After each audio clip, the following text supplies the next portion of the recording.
Democratic presidential nominee Kamala Harris and her newly selected vice presidential running mate, Minnesota Governor Tim Walz, campaigned for the first time together on Tuesday in Philadelphia, kicking off a multi-day tour of battleground states aimed at introducing Walz to the national stage.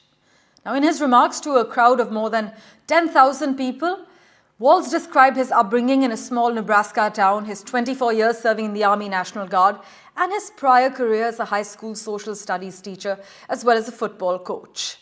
But the Harris campaign has said that it has raised more than $20 million just after the announcement of Walz as the vice presidential pick.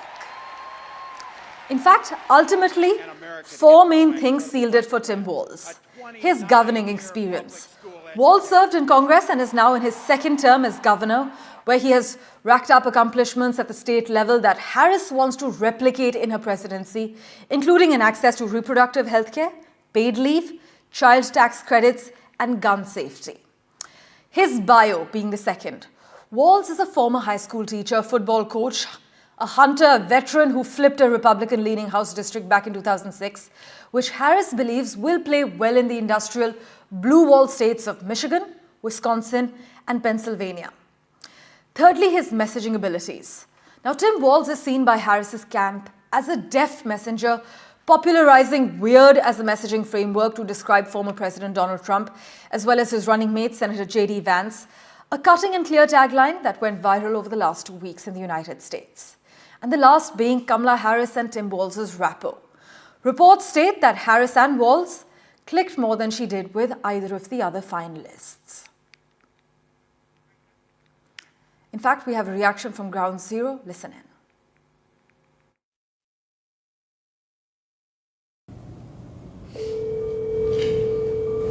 Hi, this is Tim. It's Kamala Harris. Good morning, Governor. Good morning, Madam Vice President.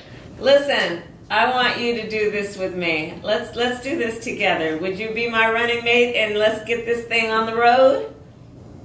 I would be honored, Madam Vice President.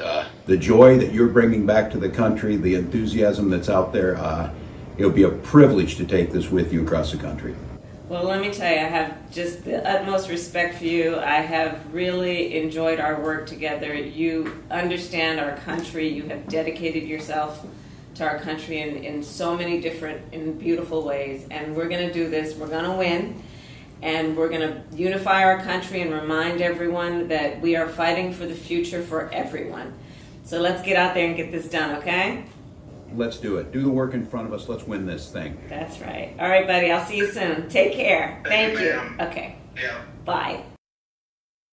I do. Governor Tim Walz took the oath of office today as Minnesota's 41st chief executive. Minnesota Governor Tim Walz is not a face many among the U.S. public recognized until a week ago when his observation calling Republicans weird shot him into the spotlight. With Vice President Kamala Harris picking the two-term Minnesota governor to be her running mate, Walz is closer to the White House than ever before. The seasoned Washington congressman faced stiff competition from many such as Governor Josh Shapiro of Pennsylvania, Arizona Senator Mark Kelly, and Governor Andy Beshear of Kentucky, among others. While many touted Shapiro to be Harris's top pick, ultimately she chose the two-term Minnesota governor as her vice presidential candidate. Despite not having a strong fundraising base, the 60-year-old Walz helps the Harris campaign secure the rural vote of the upper Midwest, a critical region in U.S. presidential politics that often serves as a buffer for Democrats seeking the White House. Minnesota has the longest Democratic streak in the United States, having primarily voted Democratic for the past 5 decades. Yet, since 2016, Donald Trump has begun to dominate in rural areas, winning battleground states such as Michigan and Wisconsin in 2016, making Minnesota and Walz's success in the region crucial for Harris's campaign in this election. While not at the forefront of national politics, Walz established himself as a working-class politician and as a moderate Democrat in Congress, voting in favor of the Affordable Care Act, pushing bills to raise minimum wage, and also backing measures to reduce carbon emissions. He also found common ground with Republicans on certain key issues, voting to continue funding the wars in Iraq and Afghanistan and supporting tighter vetting of refugees entering the United States. However, as Governor Walz pushed several progressive laws, such as ensuring tuition-free meals at state universities, enshrining abortion rights into state law, banning conversion therapy, and providing protections for gender-affirming healthcare, among others. Unlike his contenders, including Josh Shapiro, who praised Israel Prime Minister Netanyahu, Walz has a more empathetic tone towards activists protesting against the Israel-Gaza war and a more critical tone towards the IDF. Therefore, Harris's decision to choose the Minnesota governor also indicates a policy shift of the Democratic campaign towards the war in West Asia. Joe Biden and Barack Obama were quick to endorse Walz, calling him a strong, principled, and effective leader who believes the government works to serve the people. Biden also praised Harris's choice, calling the Harris-Walz ticket a powerful voice for the working people. Republicans have already begun attacking the Minnesota governor, calling him a failed congressman and a rubber stamp of the Democrats' party's dangerous liberal agenda. With roughly 3 months to go in the United States election race, the stage is now set for the fierce contest between the Trump-Vance and Harris-Walz campaign on November 5th. With Disha Bakchi, Bureau Report, NDTV World. Right, we have with us Benji Hire, live from Philadelphia at the moment. Thanks so much, Benji, for making time for us. Now, in 2004, Mr. Walz was a high school teacher. It's been quite a long journey since then for him. We are told he's built a reputation as a folksy politician who can get things done. But Benji, take us through what Tim Walz brings to the Democratic ticket.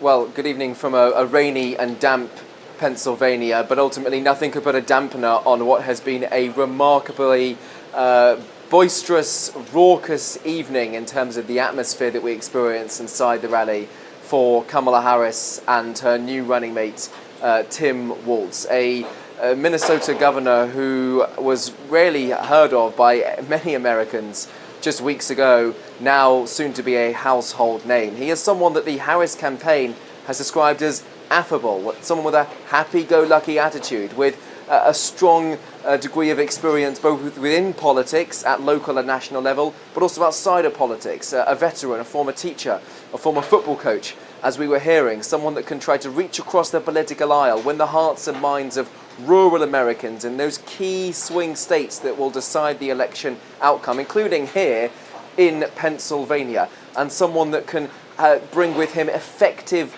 communication and messaging to hit back against the attacks that are incoming already from Donald Trump's campaign. This is ultimately about balancing the ticket for Kamala Harris in terms of geography, in terms of race, in terms of ideology, putting the Democratic Party, she hopes, in the best stead possible come November. Walz has the ability to reach across the political aisle, as Benji is reporting. But Benji, he hasn't been without criticism during his time in office, right? And in fact, Republicans have wasted no time in beginning to attack him. The Trump campaign has already called him a West Coast wannabe.